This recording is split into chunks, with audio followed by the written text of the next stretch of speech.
What's up guys, John coming to you from the East Village of Manhattan.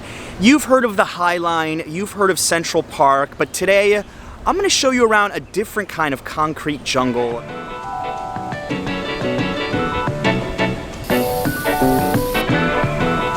These gardens were built in the 1970s and 1980s. A lot of these areas of the city were decaying, and now the areas are absolutely safe, and they're still here, just waiting for you to check out. So we're gonna show you around a couple. It brings to my mind the book Secret Garden. I don't know if you read it or you watched the movie, because you don't see a lot from outside because everything is so green. But I think we're gonna discover something really interesting inside. Our first stop is 9th Street Community Garden. This is one of the biggest community gardens in the area, and it looks really interesting from the outside. Look at that.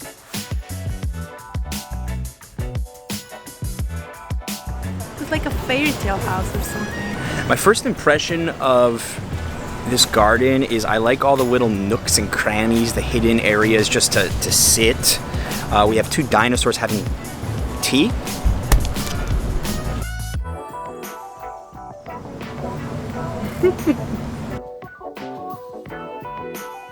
I love all the decorations around here. You can see that the local residents who designed this spot really put a lot of love into it. There's old furniture, these cool tables. It feels like a greenhouse meets Alice in Wonderland. Just a very random place I didn't expect to be. It's amazing how a place like the High Line is just packed with tourists, but in my opinion, I think you could get more unique photos just posing around this place with some of the buildings behind you. Way more unique, and way less people will have ever taken that picture. But don't just come here for the photos, come here to actually relax too. Okay guys, let's go to stop number 2 across the street. We're about to enter La Plaza Cultural Armando Perez, and a lot of these community gardens, they have a Puerto Rican influence, especially in the neighborhoods. You see some Puerto Rican flags all around as well. Very cool stuff. I found, guys, look what I found. We have discovered the Mexican flag hidden on a roof in the East Village. Adriana's going wild. What I like so far about this garden is that there's people just kind of hanging out, lounging. It gives you that community vibe. There's like 5 people here, 5 people over there. I feel like the neighbors just having a good time. Honestly, I live in Greenwich Village. I wish I had a place like this a block from me. That'd be pretty sweet.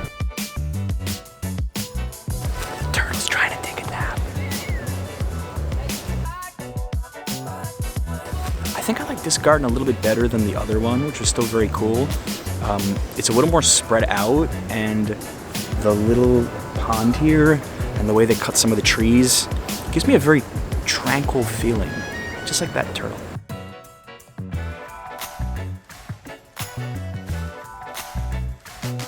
Adriana and I both agree, after spending about 15 minutes here, I actually feel more relaxed. Doesn't feel like the kind of place you'd expect to find in New York. We've still got a few more of these to go though, so we are popping down a few blocks into the East Village. This one looks more like the Secret Garden, and I even found that little red thing that I am loving right now, so I want to go there. On to the little red thing, let's go. Members of the Barrio, this is one of the neatest things we have seen so far. Look how big these fish are.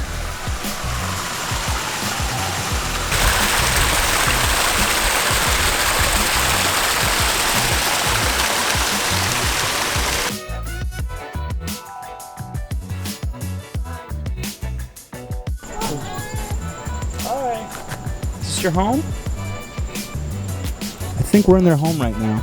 Each one of these gardens that we go to, we like it more than the one before. The green Oasis is amazing. So far, this has been my favorite stop. You've got the cats running around, you have the little waterfalls. Still got 2 more stops to go, but this is already turning into such a nice day. You don't need an excuse to come to these gardens, guys. We're about to walk into 6th Street and Avenue B Garden. It smells so fresh, and I think it's one of these plants, but I can't figure out which one. But it smells like orange, mint, I don't know. Guys, this plant is very famous these days in Mexico City because it's the plant we use in Dia de los Muertos, and it's the first time I see it here in New York. So Mexicans, when they smell it, the first thing they think is Dia de Muertos, November.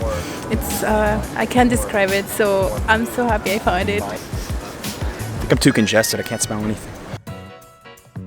Our last stop is the First Street Garden, and what is so ironic to me is that I've walked by here a million times and never even noticed this spot, but here we are for YouTube, showing it off to the world. Adriana, what do you think of this? This seems more like an art gallery than just a garden. It is actually. You don't see much of plants around here, but you see a lot of murals, which is cool.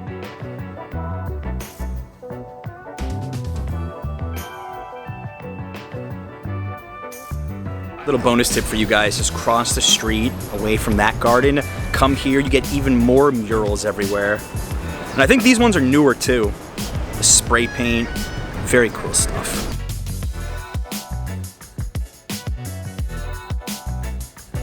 Members of the Barrio, I'm putting in the description a list of all the gardens that we visited with their addresses. Keep in mind, some of them are only open on the weekends. If you need an escape from the hustle and bustle of the city and you're tired of the same old places, check out some of these community gardens in the East Village, and make sure to subscribe if you're new to this channel. We've got all sorts of adventures coming up from New York City and beyond. Thank you so much for watching. Until next time.